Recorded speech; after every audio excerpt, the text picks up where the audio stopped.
بسم الله الرحمن الرحيم الحمد لله رب العالمين والصلاة والسلام على نبينا محمد وعلى آله وصحبه أجمعين وبعد السلام عليكم ورحمة الله تعالى وبركاته.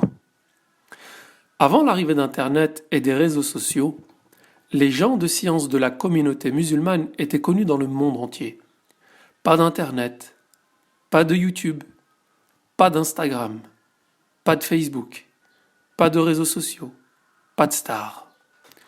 Malgré tout, leur réputation, leur savoir, leur intégrité, leur probité, leur sacrifice pour Allah étaient les valeurs partagées dans toute la Ummah depuis le début de l'islam. Pour leur part, les étudiants pendant ces périodes voyageaient de par le monde dans le but d'étudier auprès de cette élite en s'imprégnant de leur posture et en sacrifiant de leurs biens et de leur personne sur le chemin de la science. Nos savants sont le fruit de plusieurs dizaines d'années de labeur, de travail acharné, d'abnégation, de sacrifice, de compagnie avec leurs aînés et surtout d'imploration à Allah subhanahu wa ta'ala de leur enseigner et de les guider. La situation était très limpide. Les savants ainsi que les vrais étudiants étaient évidents. Nous savions quelle était leur origine, quelles personnes ils côtoyaient, chez qui ils prenaient leurs enseignements, qui les recommandait, quel était leur niveau de compétence. Le reste des petits prêcheurs était à leur place, dans l'anonymat. Les plus honnêtes restaient à leur niveau et donnaient des petits cours de base pour les musulmans.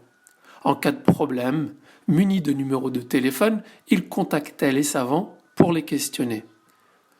Quant aux malhonnêtes parmi les prêcheurs, les médiocres qui font cela surtout pour la notoriété et les biens matériels, leurs dégâts se limitaient à leurs petites cours d'une dizaine ou quelques dizaines de personnes tout au plus, faute de moyens de propager leur mal.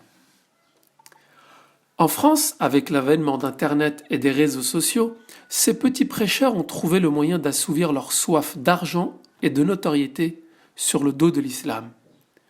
Tous veulent une place pour eux, stigmate de l'idéologie européenne. Chacun pense qu'il a le droit de donner son avis.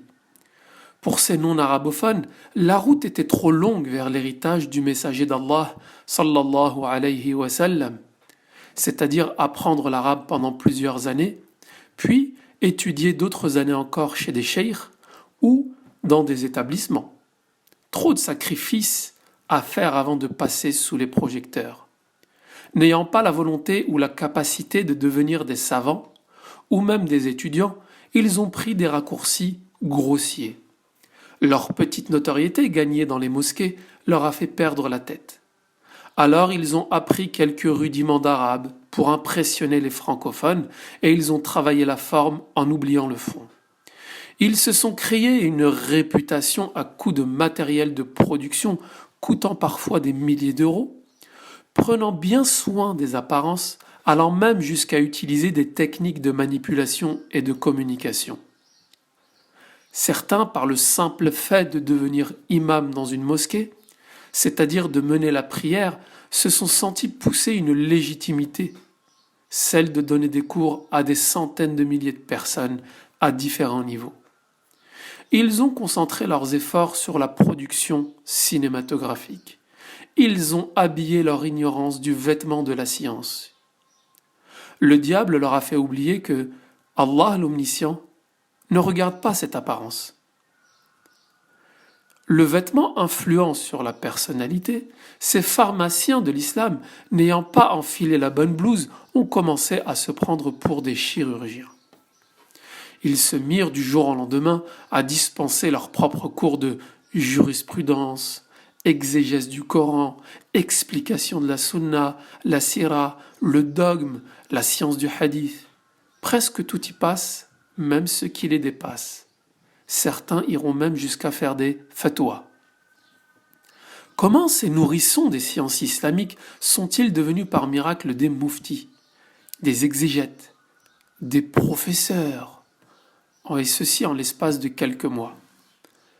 La cause, qui les a menés à cela, c'est les réseaux sociaux et au manque de prêcheurs pour répondre à la demande francophone.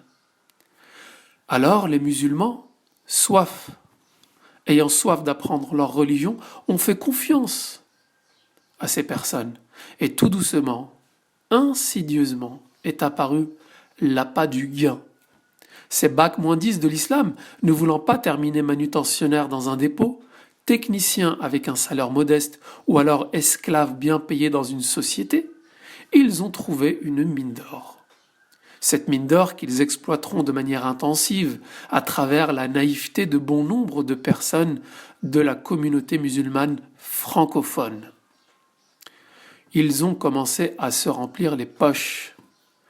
Des cours payants, des conférences payantes, des séminaires payants, sous prétexte bien sûr de se consacrer à la production de contenu de qualité. L'argent appelant l'argent, la suite vous la connaissez. Ces prêcheurs sans légitimité sont devenus des stars du web.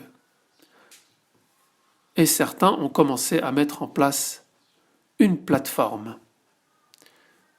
plus certaines monétisations, et demain, on ne sait pas où ça s'arrêtera. Mais pas d'amalgame surtout. J'insiste pour saluer tous ceux sur Internet ou ailleurs dans les mosquées qui sont restés à leur place et n'outrepassent pas leurs compétences. Ils sont une passerelle entre les musulmans et les savants. Ils restent humbles et ne font pas de la religion un business, ni un casting pour stars du net. Cette chaîne s'appelle le Météore. Pourquoi ? Le Météore, vous le savez, il lapide les démons et embellit le ciel. Cette chaîne vise à contribuer modestement au rétablissement des valeurs saines. La science chez les savants, les ignorants à l'école et les charlatans en prison. Les savants sont nos étoiles avec lesquelles nous nous guidons. Ce sont les héritiers des messagers. Tout d'abord, les étoiles nous guident. La chaîne Le Météore vous fera connaître la biographie de nos savants afin que vous sachiez qui ils sont, où ils sont, et que vous preniez ces personnes en exemple et que vous reveniez à elles.